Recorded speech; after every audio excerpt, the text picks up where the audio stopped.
Mark Rogers TV coming to you live on a Wednesday night. It's 10 o'clock Eastern time, talking college football. Just 1 week after National Signing Day 2018. Please subscribe to my YouTube channel for the very best in college football analysis. Like I like to say from time to time, college football analysis for the smart fan. That would be you. Please check out the videos. Regardless of your team, your conference, what you love about college football, we have the video selection for you. And as I mentioned, with National Signing Day just 1 week in our rear view mirror, we have tons and tons of content, and we are still catching up with the best bloggers and broadcasters in the industry to run down team reports from National Signing Day. Just released today, Clemson with Mark Gordon. You got to give it up for Mark Gordon. He's one of my favorite discussions in college football. He came on tonight to talk the Clemson Tigers. Mark joins us from Shaking the Southland. He's always an enjoyable take and just a fun discussion with Mark Gordon and his analysis of the #1 rated recruiting class in the ACC, #6 in college football, according to 247 Sports.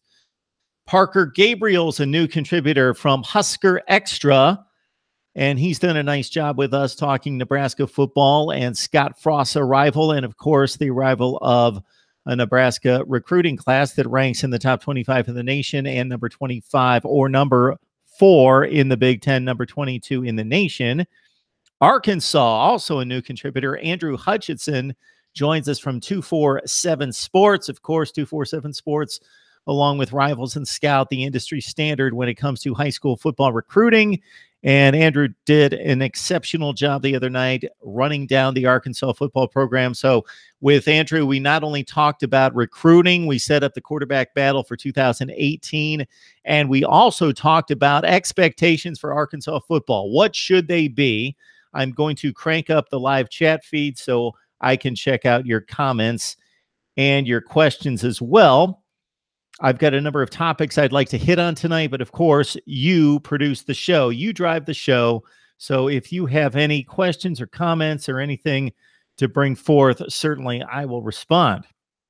So again, Clemson today, Nebraska. We also talked to Arkansas, yes, as I mentioned, and to Arizona as well with our old buddy Shireen Ryan from Zona Zealots talking up the Cats and Kevin Sumlin.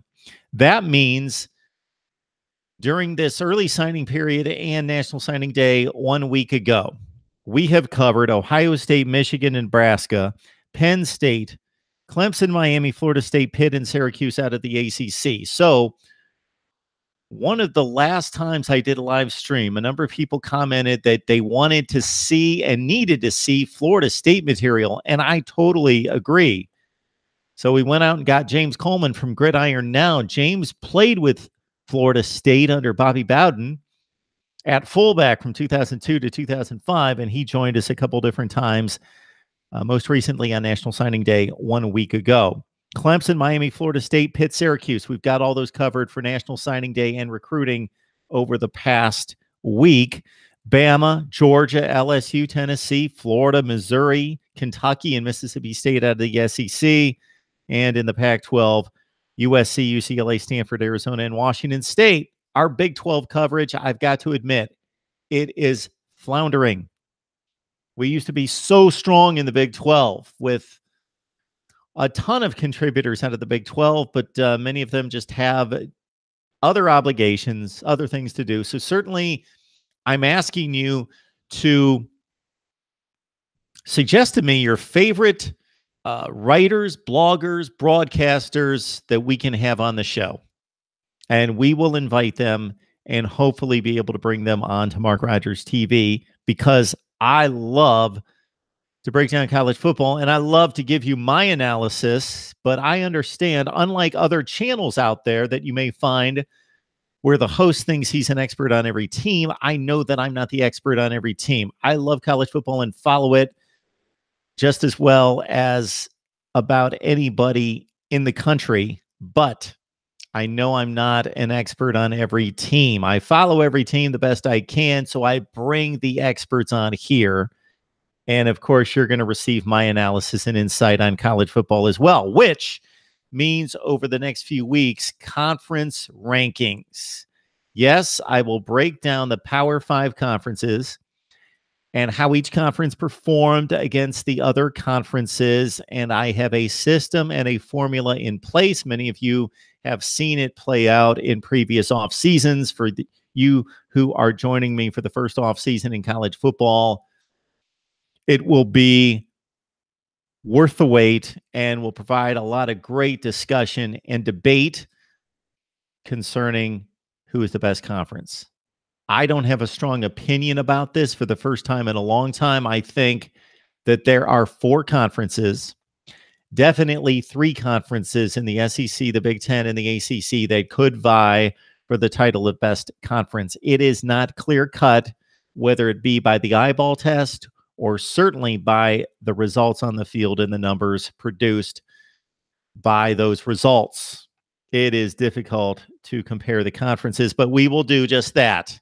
I have already done all the legwork. I have looked over all the results. I have gone through the computations and the formulas, and I'm just ready to cut the videos to produce my video series on the best conferences in the Power Five. I will rank them 1 through 5. Timothy says the SEC. Timothy, if you can follow up that comment with a brief explanation of why you believe the SEC is still the best conference in college football. I would say that there was no question between about starting in the late 90s and maybe even before that. I won't go before that, but certainly starting in the late 90s, if we go back that far, about 20 years, the SEC was in the running.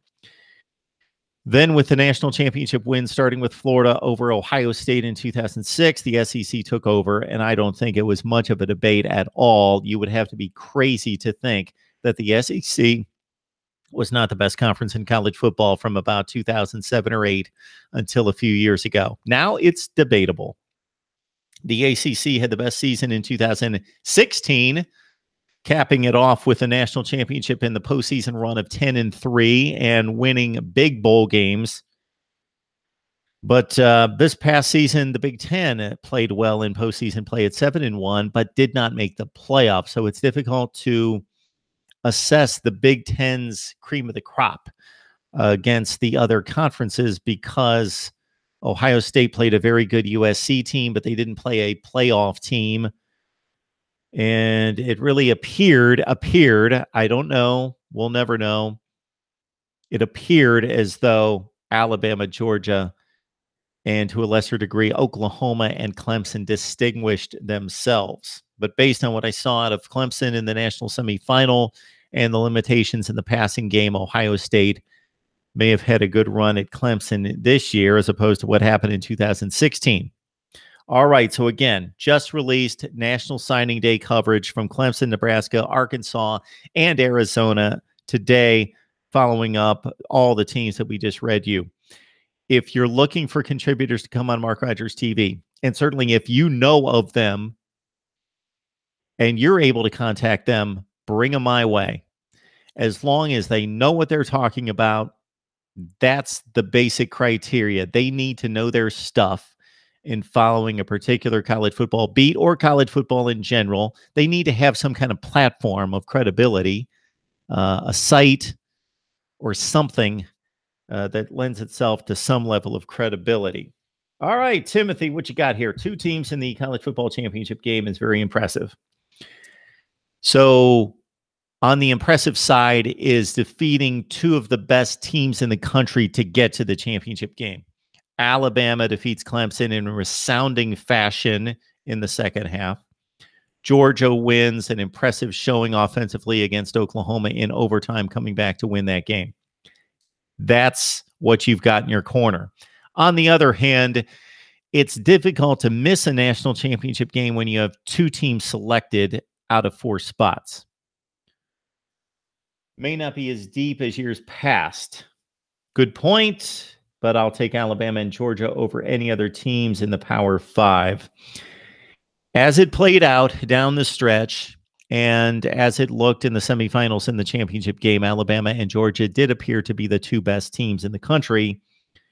And even if there's a large gap after Georgia, that would give the SEC a decided edge in argument over the other conferences. When you've got the cream of the crop, then it's difficult to argue against that. So in the next few weeks, if you're just jumping on board, I will be releasing my conference rankings, and we'll see if Timothy, if your SEC thought is what holds up when we lay out the numbers. I think it's going to be extremely, extremely close. Quarterback battles across the nation. We've talked to a bunch of bloggers and broadcasters about that. We'll be releasing those videos soon. Coaching staff changes aplenty everywhere. Clemson would be the first team that I've analyzed and looked at that didn't have significant coaching changes. And so we've looked those over.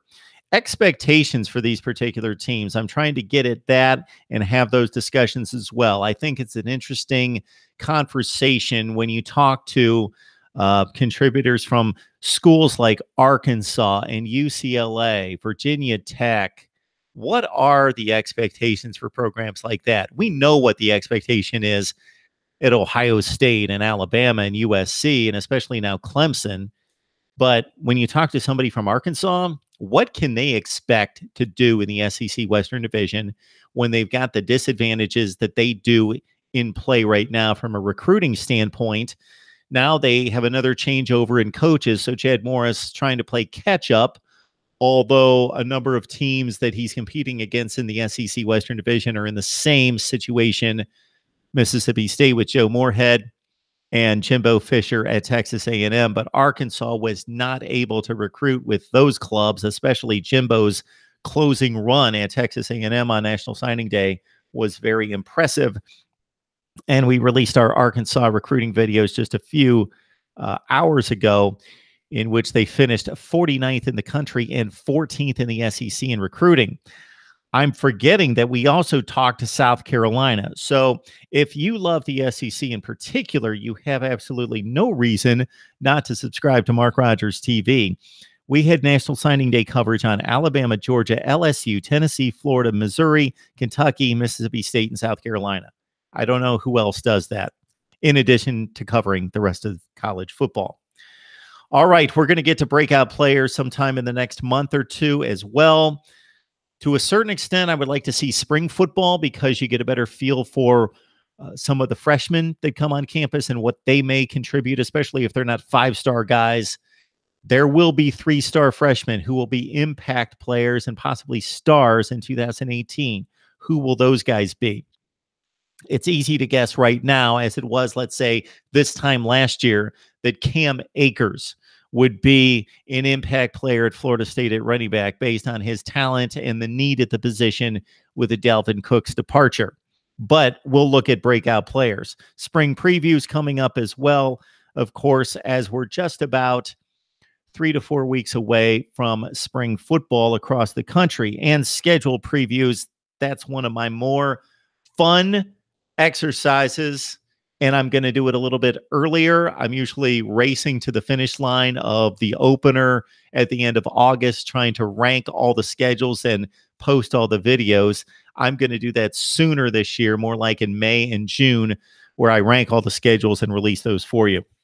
So I wanted to get to a few points of conversation. One involves an ESPN article that was released, I believe, yesterday about the attendance of college football. So while I'm mentioning this, have some patience here because I've knocked out the window that has your comments for just a minute because I want to cover attendance and I want to get your thoughts about why you think college football attendance continues to plummet. This now for a fourth consecutive season, but the trend's even longer than that. So it's only been for 4 consecutive years. But after an uptick in 2013, there were down years in 2011 and 12. There was an uptick in 2010. And then before that, a gradual decline going back into the 90s in terms of college football attendance. So let me know if you attend college football games. And if you don't, why don't you attend college football games? And I'll let you know what my experience is. So the ESPN article from writer Sam Khan Jr. The figures released by the NCAA on Tuesday, FBS games, including neutral site and bowl games, averaged 42,203 fans in 2017. That's a drop of over 1,400 fans per game from 2016. Fourth consecutive year that FBS attendance has dropped, this time at 3.2%, the largest drop since 1983. Over 3%, the largest drop in attendance since 1983. The peak of college football attendance in person, 2008, almost 47,000 per game. And it's dropped every year since then, except for 2010 and 13. And then it goes into the particulars concerning the FCS versus Division II and Division III, and it's roughly all the same. And obviously, the crowds are much smaller at those levels. Neutral site games have gone down as well. Only two FBS conferences saw an increase in average attendance. That was the Big Ten, which went up by 76 fans per game. So basically, flatline. And the Mountain West at 832 per game. So for a conference that averages 30 or 35,000 fans per game, that would be an increase of about 3%. So that's not too bad for the Mountain West. Now, on the other side, the American Conference, considering a conference that averages 25 to 30,000 people per game, the decline this year was almost 3,000 fans per game for American Conference games. The SEC took a drop at 2,400 fans per game, but it's still the most attended conference in college football at 75,000 per game for the SEC. Led college football again in attendance, and that has been the case every year since 1998. The Big Ten came in second. That is a common theme as well. The SEC and the Big Ten have been 1 and 2 in college football forever in attendance, television ratings, revenue. The Big Ten at 66,000 plus per game, followed by the Big 12 at 56,000 per game, almost 57,000 per game. The Pac-12 is fourth out of the Power 5 at 49.6, and then the ACC at 48.4. Dragged down by Boston College, Wake Forest, Duke. Michigan, again, highest home average attendance with almost 112,000, 111,589. Ohio State finished second, Penn State third, Alabama fourth, Texas A&M fifth. And I will get to your comments in just a second. I've got that page minimized right now. Texas A&M in the fifth spot, rounded out in the top 5. Purdue, the Boilermakers, exciting to watch for the first time in forever in 2017 under Jeff Brom. Went to a bowl game and won that bowl game over Arizona, one of the better bowl games of the season. Got their fans excited in West Lafayette this year. The average attendance for the Purdue Boilermakers, Boiler up, 47,884. That was an increase of 13,500 per game. Akron at 9,200, Florida Atlantic 8,800, New Mexico State at 8,600, and Penn State 6,400 saw the next biggest increases in average attendance in 2017. I would love to know what the average attendance is at an Akron University game if they increased by 9,200. If you look at the stands at most of the Akron University games and throughout the MAC in particular, it's pretty sparse.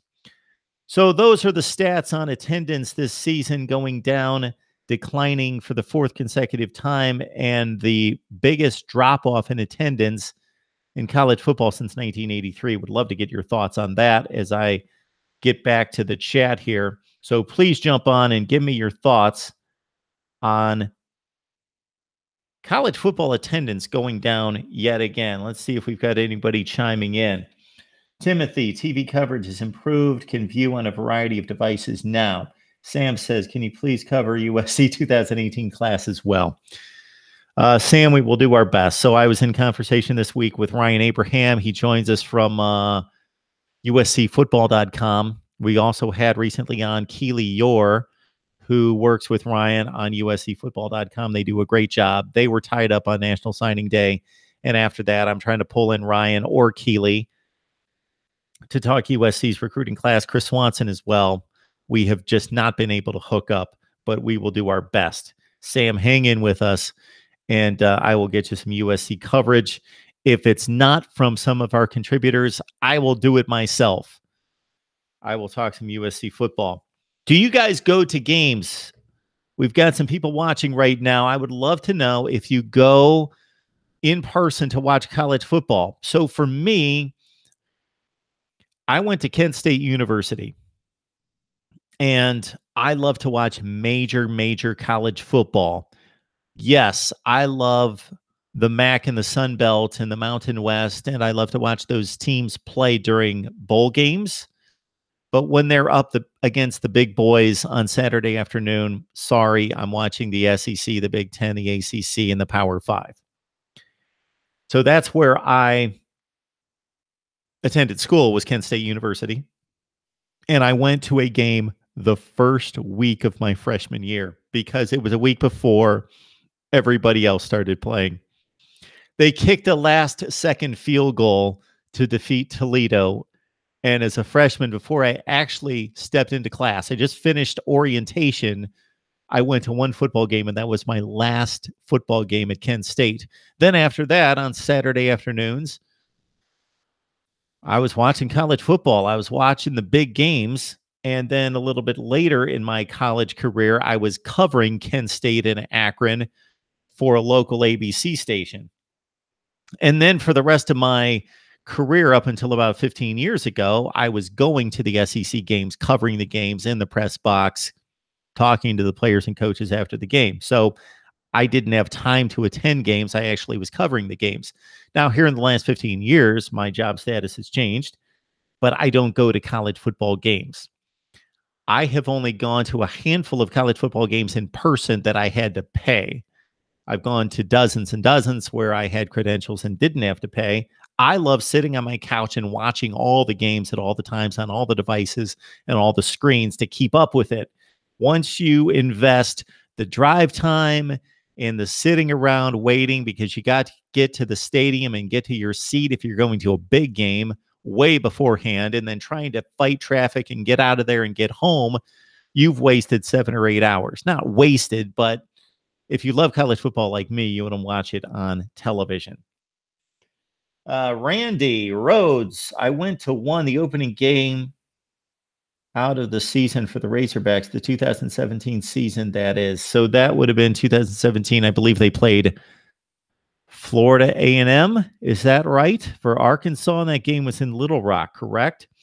So, Randy, in previous seasons, have you gone to a lot of Arkansas games? I would love to know that. Sam, anybody else, Timothy, anybody else watching, would love to know if you're going to college football games. And if you just joined us, I went through the article posted by ESPN on Tuesday outlining the continued decline in attendance in college football.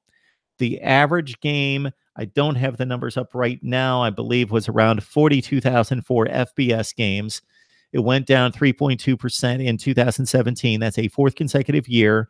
And it's the biggest drop off for one season since 1983. Except for Purdue.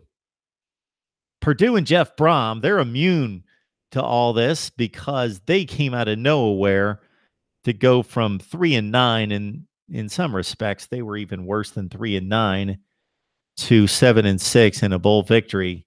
And we'll see if that continues at Purdue. They have the most exciting product on the field than what they've had since, I don't want to go back to Drew Brees. I'll say Curtis Painter, Kyle Orton, Curtis Painter, and those guys. Alex G, what's your advice for a grad with a journalism degree but doesn't know how to get in the sports reporting business? So, Alex, in some respects, you have a more difficult climb than I did a long time ago, but you also have more advantages.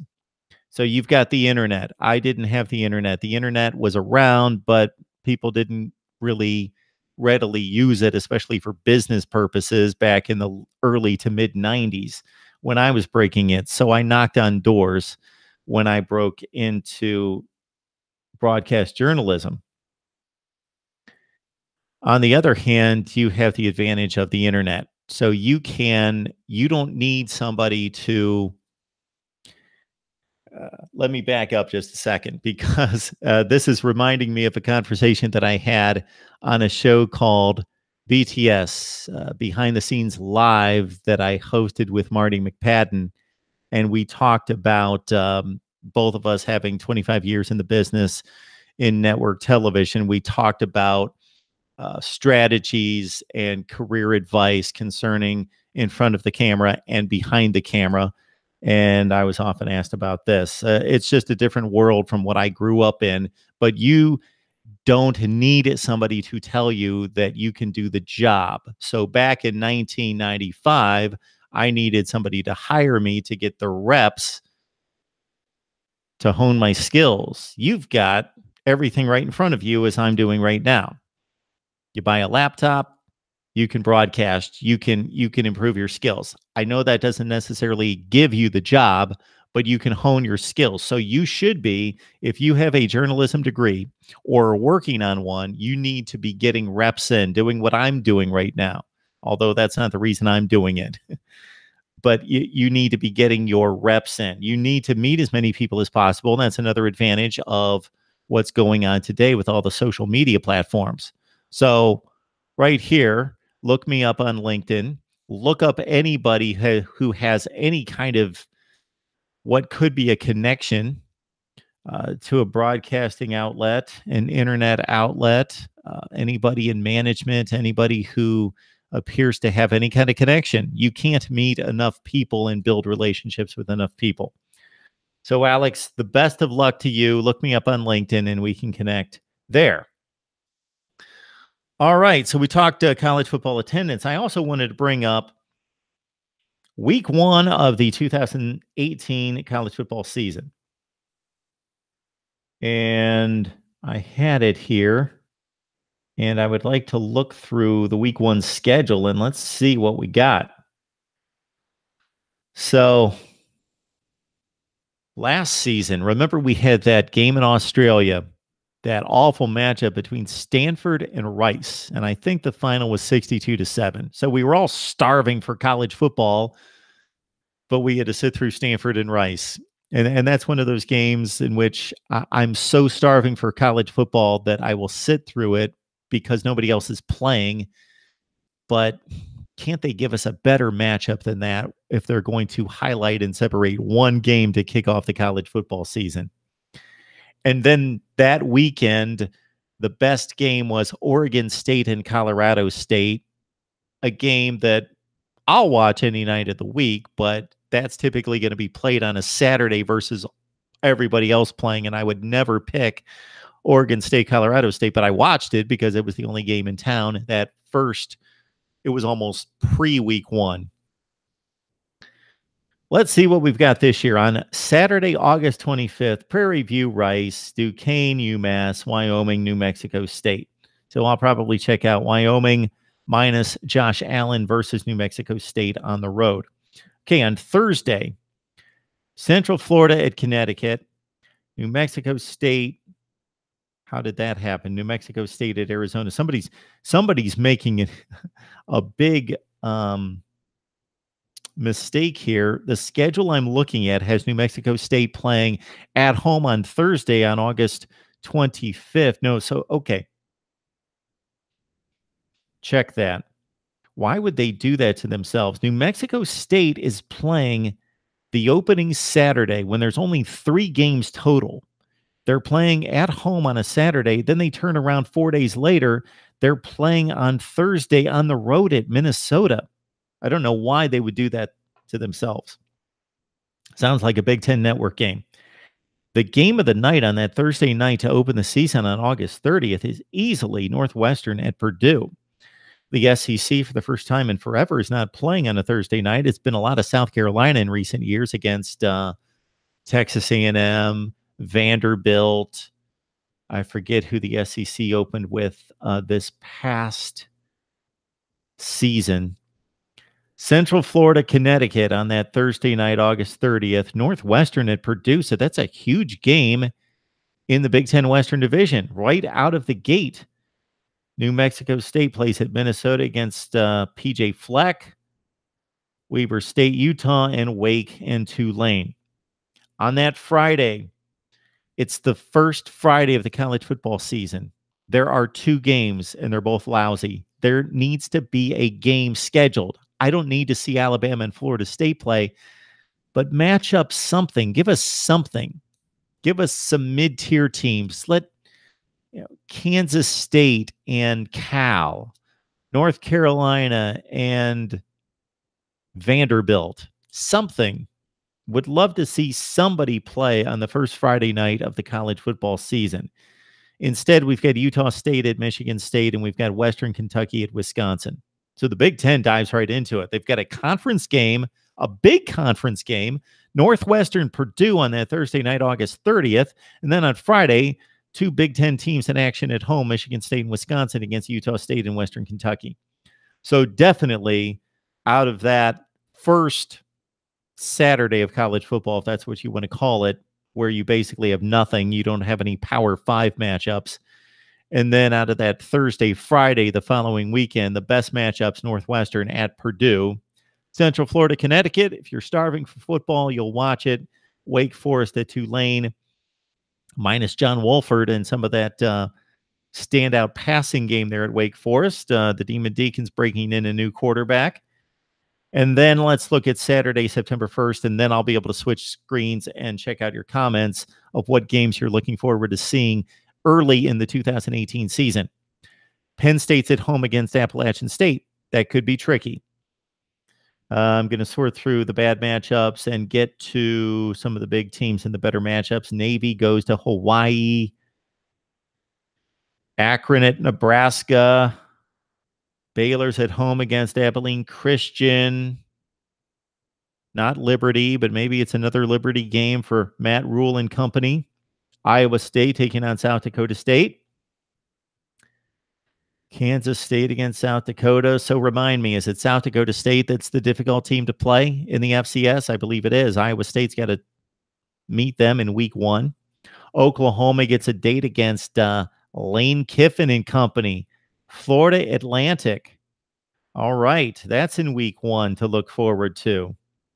We've got Houston at Rice.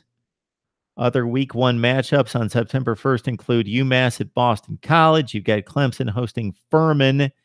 Army and Duke. The Black Knights defeated Duke last season, and they've got a return trip coming to Duke this season to take on the Blue Devils, who, of course, won a bowl game and finished 7-6 this past season. NC State takes on James Madison. Where are the good games? Where are they? Richmond, Virginia, Alabama, Louisville, minus Lamar Jackson. We will have to do a lot of homework on Louisville football coming into this season, so that will be one we will certainly want to take a look at. Auburn taking on Washington. I believe that game's in Atlanta. Yes, it is. Mercedes-Benz Stadium. Auburn and Washington, a titanic matchup to kick off 2018. Ole Miss in a nice little matchup against Texas Tech on the road. We've got South Carolina, Coastal Carolina. Okay, Tennessee and West Virginia. I like that matchup. That's a week 1 matchup with both teams looking for quarterback play there. Vanderbilt. A lot of Middle Tennessee for Vanderbilt in recent years, and they will take on Middle Tennessee again in Nashville week 1. BYU, Arizona. That matchup we see just about every year recently, and they face off again with Khalil Tate starting his Heisman Trophy campaign against a BYU team that needs a huge turnaround. BYU at Arizona, that's a week 1 matchup. USC, UNLV, UCLA takes on Cincinnati at the Rose Bowl. This is always a nice little matchup to open the season. I'm glad that they have separated this and made it an annual event. This is big for Colorado football. Colorado State, they play at whatever we call Mile High Stadium these days. Good game, good matchup. Oregon State at Ohio State. Oregon's hosting Bowling Green. We got Washington State at Wyoming. North Carolina at Cal. Of course, Cal traveled cross country last year early in the season and defeated the Tar Heels in like a 35-30 game. Cal makes the return, or North Carolina makes the return trip to Cal Berkeley. San Diego State, with a win last season against Stanford at home, this time has to go to Palo Alto to take on Bryce Love and the Cardinal. Kent State at Illinois. I will get to your comments in just a second because I'm at the end of the schedule practically. Texas, Maryland. Remember what happened last year. The defensive scores for the Terps and special teams did in Texas as Maryland went in there and spoiled Tom Herman's debut in Austin. 51-41, if I believe, was the final score. And then, of course, the game that highlights the entire weekend, especially for the purists, Michigan at Notre Dame on that Saturday. But of course, because it's the first weekend of college football, we've got no NFL to crowd out Sunday and Monday, and it's Labor Day weekend. The Sunday game, love it. Miami, LSU, and the Monday matchup is, I like the matchup. It's a good game, good matchup, good teams, good programs, but I like to see out-of-conference games in week one. We've got Virginia Tech and Florida State in Tallahassee in week one. All right, I'm going to check back in to see if you guys have any comments on the week one matchups in college football. I think we've got a lot of good games to look at. It looked pretty bad there early on Saturday, but the back end looks very good for Saturday night, Sunday, and Monday. All right. Ryan writes, Auburn has not performed well in the Mercedes-Benz Stadium. Well, of course, they just lost the Peach Bowl, and they lost the SEC championship game. Those are the last two performances by Auburn. In Atlanta, let's see. They did have a game there recently. I'm trying to think back 3 or 4 years ago. Didn't they play one of those early season kickoff games against somebody? And I'm not coming up with that game that Auburn played. But yes, you're right, Ryan. Atlanta was not kind to the Auburn Tigers last season in losing 2 postseason games. Miami, LSU. That's Miami, LSU, Notre Dame, Michigan. Those are the 2 games of the week. There's no question. Alex G., also your thoughts on Ole Miss bowl band appeal and Notre Dame wins being vacated. Well, I need to look into those 2 situations. Got to tell you, Alex, have not had a chance to really run those down, but I'll look into those and have some level of comment to make. For Ole Miss, they're trying to separate themselves from Hugh Freeze. So there's an understanding that here's a guy that ran the program amok. Now, the question is, how much of the administration, how much of the athletic program, meaning the core of this infrastructure at Ole Miss, knew what was going on and is still there? That's where these kind of situations become difficult to distinguish, because you want to punish the right people and not just punish for punishment's sake, and then you turn out punishing people that are just left in the wake of the mess of the former head coach. The NCAA has done a slightly better job in recent years of handing down penalties to coaches and having that follow them to the next job, or prohibiting them from taking another head coaching job for a certain period of time. So that's finally, after decades of coaches just leaving programs after they got the program in trouble and taking off and getting another job, they're finally held accountable for a period of time. So the NCAA, it's taken them forever to finally get that portion of it right.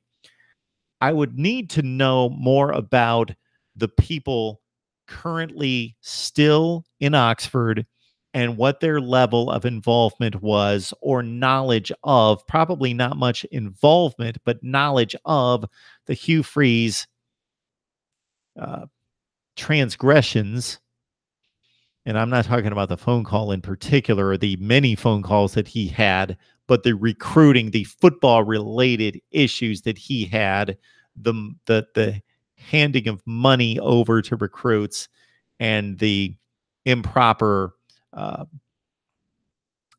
handling of the recruiting situation at Ole Miss. So I want to know who's still at Ole Miss that we can, maybe even if we can't prove, we can come to some reasonable determination that they may have had knowledge of that situation and looked the other way. If that infrastructure is still in place, then I don't think that they have grounds to appeal. But I would love to have more information on the Ole Miss situation. As it applies to Notre Dame, I would have to look into that as well. Do you guys have any opinions, whether it's Ryan, Alex, Timothy on Notre Dame and the Ole Miss situations? For Ryan, as a Georgia fan, I'm kind of disappointed by the lack of big non-conference games, but I think the Dogs deserve a break after the schedule last year. Well, each and every season, Ryan, is its own entity. So I don't think Georgia deserves a break from last season. They obviously weathered last season.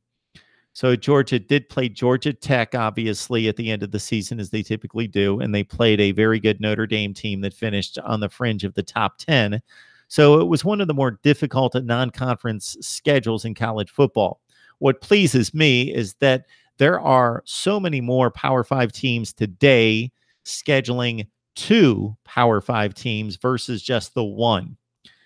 If you would look at all the Power 5 schedules, non-conference schedules 5 years ago, you would see that 85 to 90% of the teams were playing one Power 5 team. A few, especially the teams that play Notre Dame on a regular basis, Stanford, USC, would play 2 Power 5s. Then you would have your Kansas States and Baylors who wouldn't play anyone, which has always been ridiculous.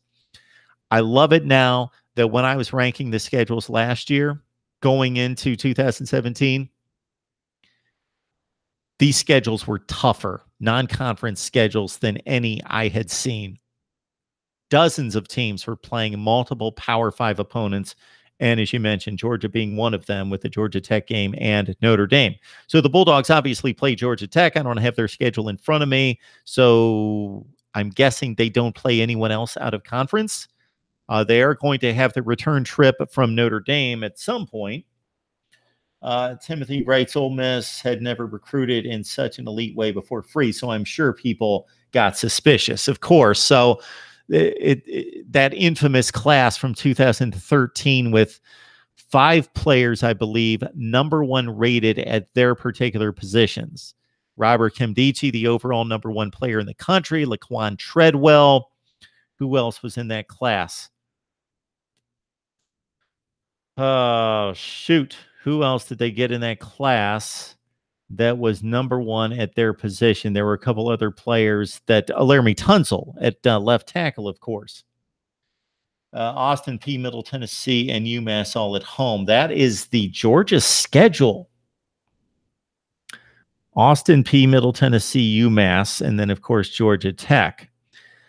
So that's disappointing. I would like to see one other Power 5 team. It doesn't have to be Michigan or Oklahoma. It could be a mid-tier team from the ACC.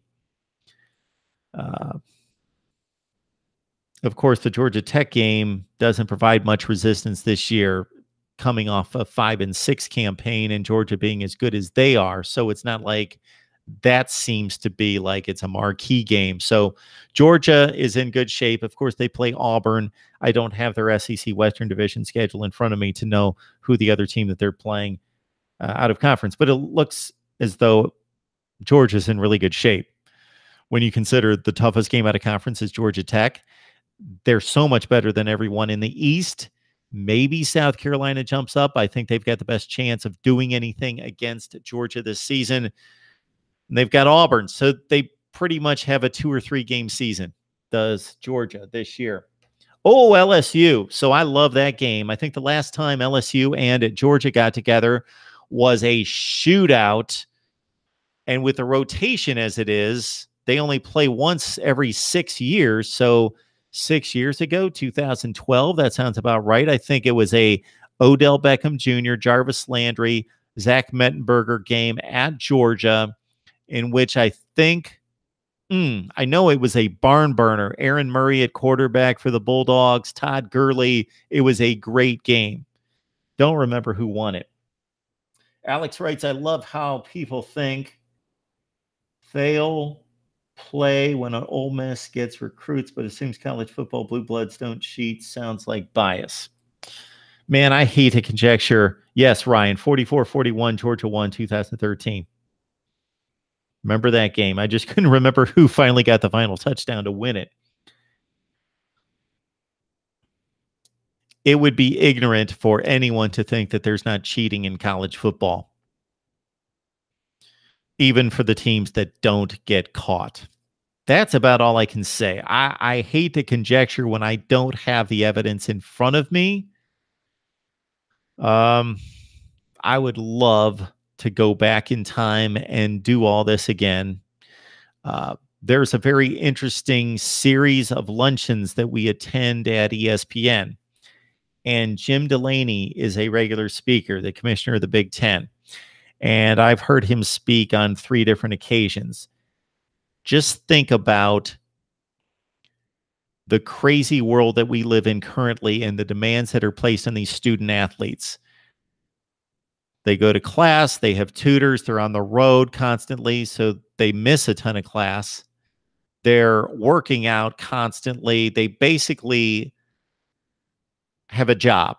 Their job is football or basketball or whatever the collegiate sport. And the higher end the sport, the more revenue demand, the more demand on the athlete.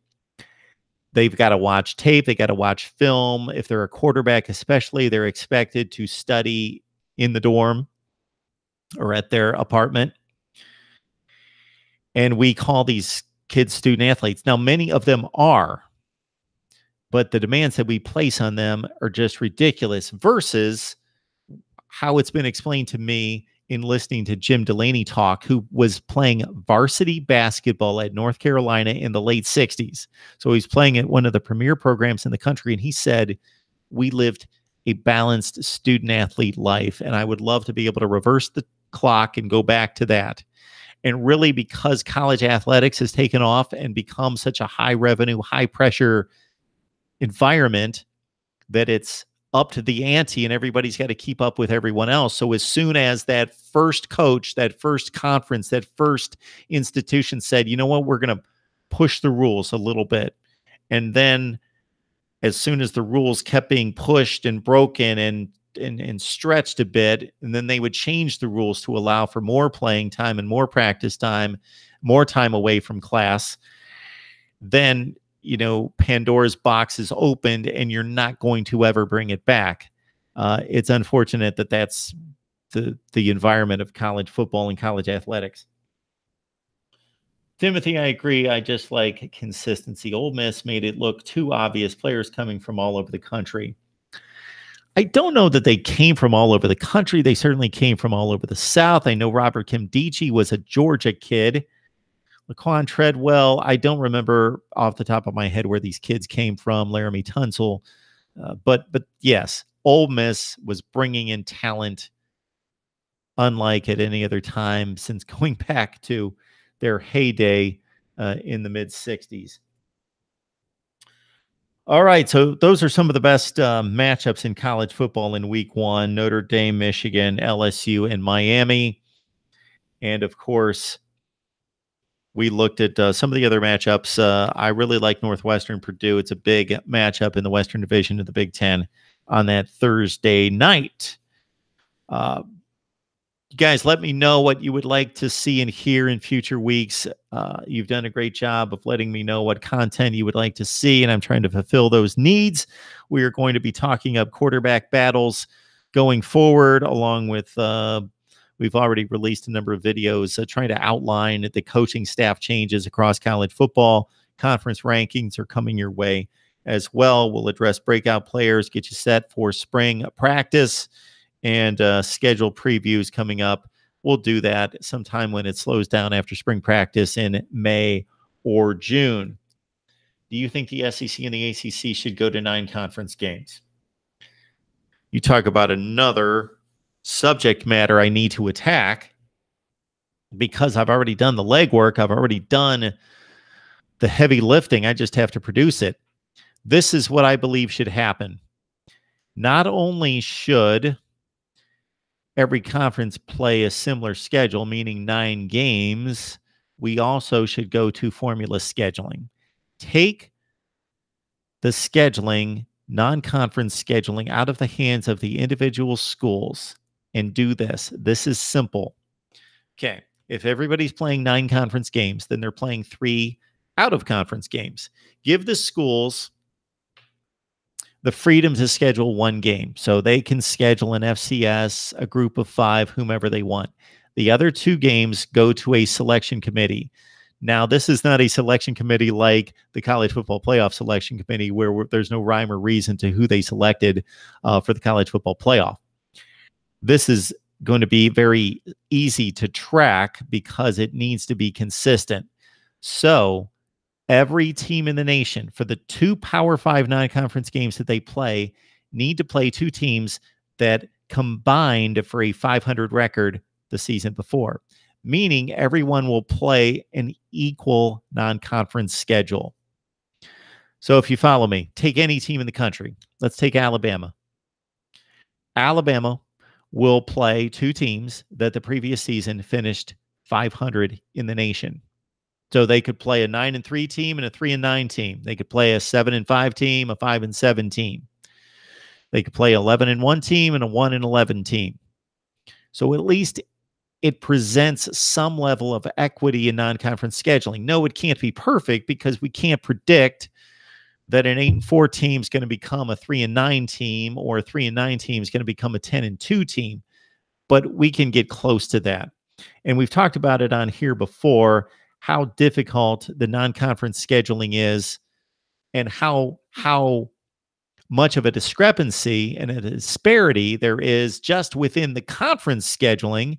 And my best example of this is going back about 4 years in the SEC, where, and I'm probably speaking to the choir because you guys understand college football scheduling, but for anybody who doesn't, take the SEC.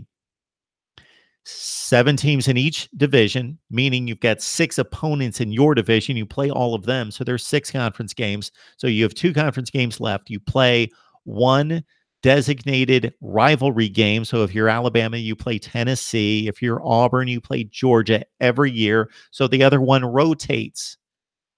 Okay, in a particular season about 5 years ago, when Alabama and LSU were fighting for the SEC Western Division, so I believe this was 2013 because it was coming off the year in which Georgia and Florida finished tied for the SEC Eastern Division at 7-1 in conference play.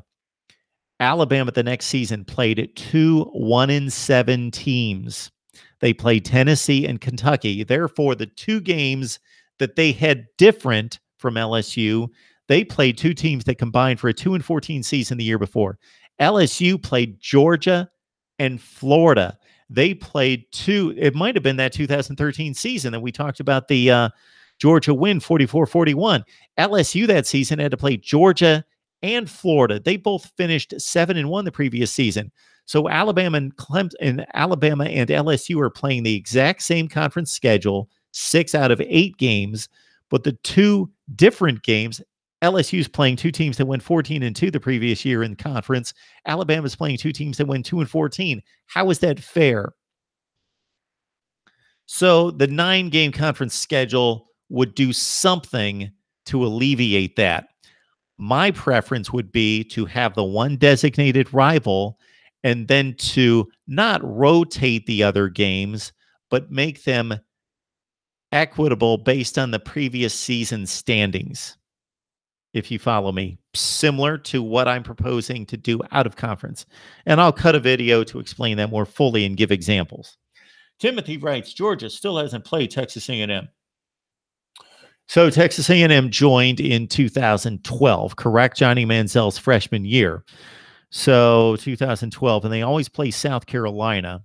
So they've played 2012, 13, 14, 15, 16, 17. So they have played 6 teams in the SEC Western Division or the Eastern Division. Why has Texas A&M not played Georgia yet? That's crazy. So, Timothy, if you've got time and you've got access there, why has Georgia not played Texas A&M? They should have come up against Texas A&M at some point. So Georgia always plays Auburn. Then in 2000, so for example, this past year, Georgia played Mississippi State in 2017. They played Alabama a few years ago in 2015. I would think that they would have come up if 2012, 13, 14, 15, 16, 17, that's 6 other opponents. Unless they messed up the rotation or they changed the rotation, they would have had to play at some point. Okay, Ryan, then play 3 non-conference Power 4 games from the other 3 conferences. Play 3 non-conference Power 4 games from the other 3 conferences. Don't know that Georgia had Ole Miss twice in 3 years for some reason. They must have been trying to correct something. Something must have been out of whack that they had to reset the rotation. That's crazy. Texas A&M is coming up on its 7th season in the SEC, and they have yet to play Georgia. Yeah, that could be just done so much better. Just think about that. Since we've got 14 teams in 3 of the conferences, and in the ACC and the SEC, they only play 8 conference games. That means you are not playing 5 teams in your conference. You're not playing 5 teams. So the disparity in strength of schedule is just enormous, or has the potential to be enormous, and it often is. Look at poor Miami. They always play Florida State, and I don't want that game to go away. But because of that, they have had what has been generally an automatic loss. Now, they should be better and win that game sometimes, as they did finally this past year. But still, when Duke has to play as a designated foe Wake Forest, it automatically makes it more difficult for Miami and provides unequal scheduling. It can never be perfect because we can't predict how good the teams are going to be, but at least we can project it to be close to even. All right, Timothy, I'm sure Texas A&M isn't complaining, though. Yeah, not these days. They're not complaining. And that obviously would have been a tough game at any point for Texas A&M. All right, any other good subjects to talk about concerning college football? Quarterback battles. So we just got off the line with Mark Gordon from Shaking the Southland, and I am seeing Clemson fans just clamoring for a change at quarterback after what they witnessed against Alabama. And I can't blame them. But at the same time, I know that it's an open competition, and it's easy to say, hey, we have yet to see Hunter Johnson, and now we've got Dexter Lawrence, and both of these guys are 5 stars, and there is no way that they can't throw better than Kelly Bryant if they're that highly touted, and it's ridiculous after what we saw Deshaun Watson do against Alabama that we have to be subjected to a quarterback who can't threaten or stretch the defense. Make or break year for Michigan. It certainly seems like it is. It shouldn't be based on the roster. So Jim Harbaugh has recruited top 10 classes up until this year, which is still a good class around the 18 to 20 range. But this is just, and we talked to Steve Dace, Michigan podcast, about this a number of times. The offseason narrative is just nothing but negative for Michigan. And that's one of the reasons I believe they lost out on some of these recruiting battles in which they were right in the running for some of the best players, like a last day, National Signing Day loss to Otis Reese flipping from Michigan to Georgia. The narrative surrounding this Michigan team is just, what's going to happen? Are they ever going to turn the corner? Is Jim Harbaugh lost his magic? What's happening at Michigan? We know they're not going to be awful, but they couldn't beat one winning team this year. And yes, you're right. The Michigan situation, I don't think is crucial. They have too much talent, but for them to play elite football, This is a season that is going to be extremely interesting for Michigan. The determination, which should come out sometime in late March, concerning the eligibility of Shea Patterson, could be a game changer in the Big Ten. My guess is Mississippi State with the amount of returning players. I think Georgia should pump their brakes in the East because Dan Mullen has a history of doing a lot with less talent. Yes, he does. So it's easy to say Georgia's on a roll. Kirby Smart's just brought in the best class in the country after bringing in a top 3 class last year. They made it to the national championship game with all that young talent, but they are losing a ton of leadership, and they're going to be a bigger favorite than any team in college football to win their division. But things change quickly. We've seen that. Go back 5 years. Go look at college football in 2013, and some things haven't changed. Alabama's Alabama. But a lot of things around college football have changed. Oregon, that situation's changed. A number of things have changed concerning the elevation or decline of certain programs. I think if I could go conference to conference and list my most intriguing teams this year, I would say in the Pac-12, it's UCLA for me. Chip Kelly, first year. Are they going to opt for the freshman quarterback, Dorian Thompson? And how quickly will Chip Kelly's impact be felt on the field? He finished strong in recruiting, but that's just one class. It's a small class, and it's a freshman class where you can't count on those guys to be impact players. And they have been so weak at running the ball and stopping the run the last 2 years. But UCLA plays in a weak division in which UCLA or USC is the power, and they are the best program outside of USC in that division, despite the issues in recent years with Jim Mora. In the Big 12, my most intriguing program would be Texas by far. Do they ascend to the elite? After what we saw late in the season, they win the bowl game. They were competitive against every really good team on the schedule. Took Oklahoma State to overtime. One score game against Baker Mayfield at the Cotton Bowl. Texas was really good. Double overtime against USC. Does Texas get back into serious contention in the Big 12? In the SEC, for me, most intriguing team seems to be almost every year it's LSU. Are they going to get it right? There's no Cam Cameron. There's no, I can't think of the guy that came from Pitt who left and went back to Maryland, the offensive coordinator. Man, brain freeze there. But they thought he was going to turn it around. LSU would be my most intriguing team in the SEC. In the ACC, I think it's Florida State with Willie Taggart.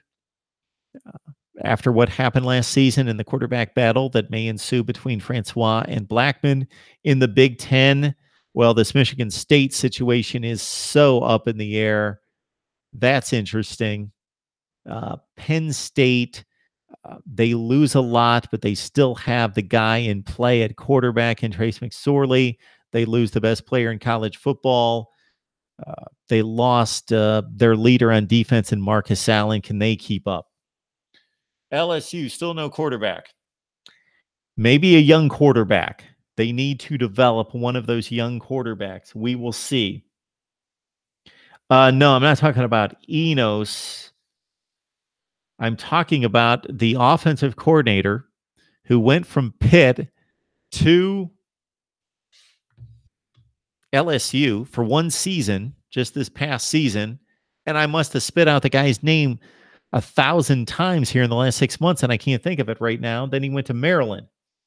LSU is the best wide receiver class, but no quarterback to throw them the ball, which I was a bit surprised that the kid Terrace Marshall, the 5-star recruit, and thanks for jumping on board 98 Sports Talk.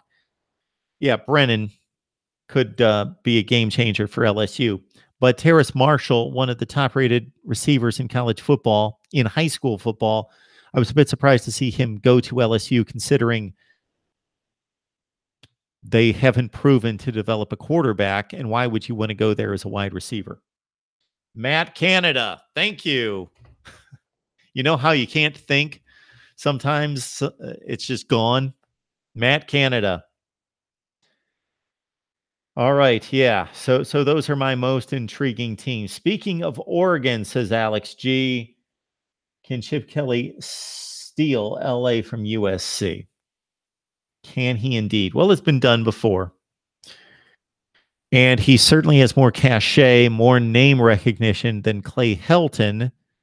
But USC is USC, and they have a decided advantage over UCLA that's inherent. So Clay Helton starts with a lead against Chip Kelly.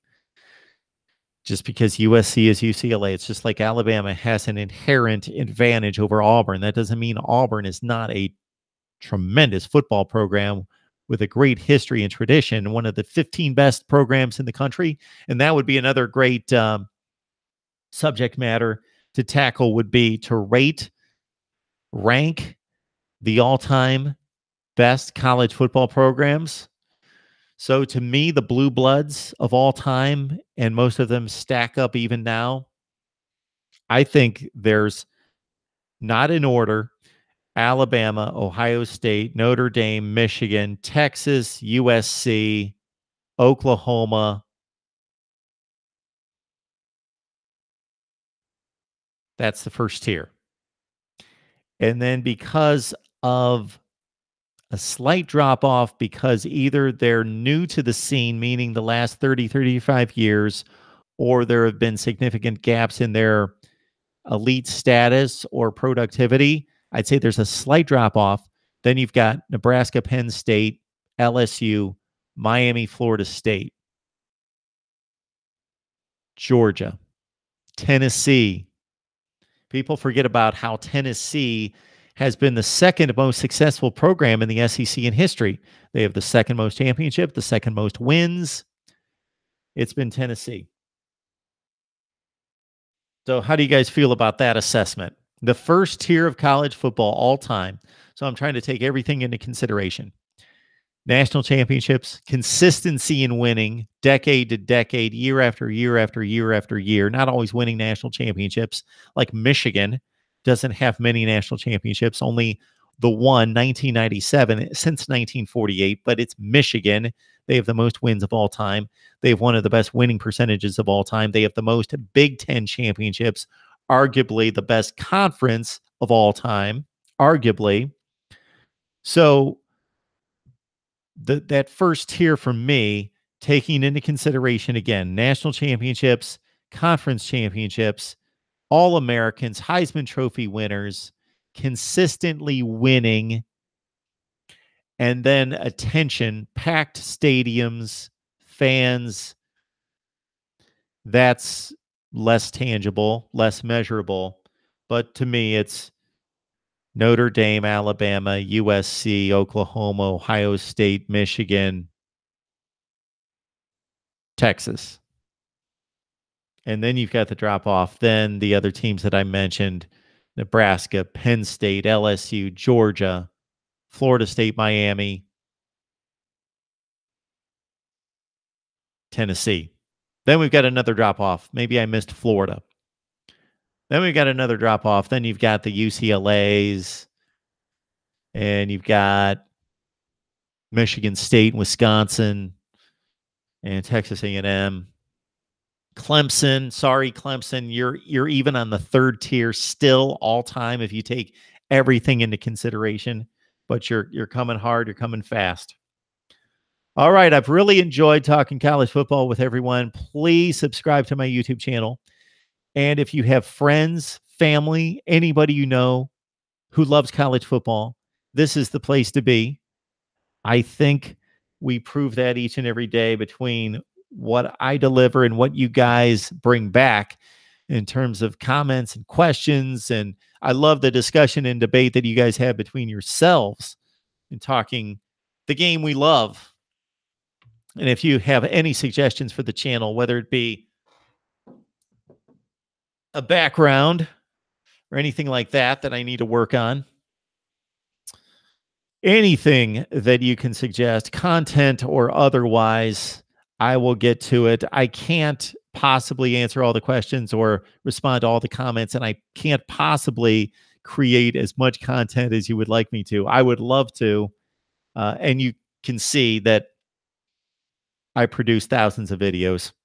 I can't imagine that there's anybody out there producing more, but we want to increase and improve the quality of the content. So I'm looking for even more quality contributors to fill in some of those gaps of some of those teams that I'm not getting to right now. I was happy to add, as I mentioned an hour ago, whenever it was, James Coleman, Gridiron Now, former Florida State fullback from 2002 to 2005. Those are the kind of contributors I'm looking for, really strong contributors to talk college football and provide you guys with the content you're looking for. So I appreciate the time, and please check out the videos. We've got National Signing Day covered and all the recruiting breakdowns. Conference rankings are coming your way in the next few weeks. Quarterback battles from across the country, coaching staffs, breakout players, spring previews. And in a few weeks, we will look at few months down the road, let's say scheduled previews, even though we did take a peek at week one. I will do more and more of these live streams. My goal is to give you a heads up and a notification of when these live streams are coming. I appreciate you guys. You guys are awesome. Thanks so much for the support, even when you disagree with me. I love it. Let's discuss and debate college football. Love the comments and questions. And again, when you throw out the support, I greatly appreciate it. It keeps me going. We will see you next time. And we are another day closer. I know it's a long time. It's the longest off season in all of sports, but we are another day closer to opening day of college football. See you next time.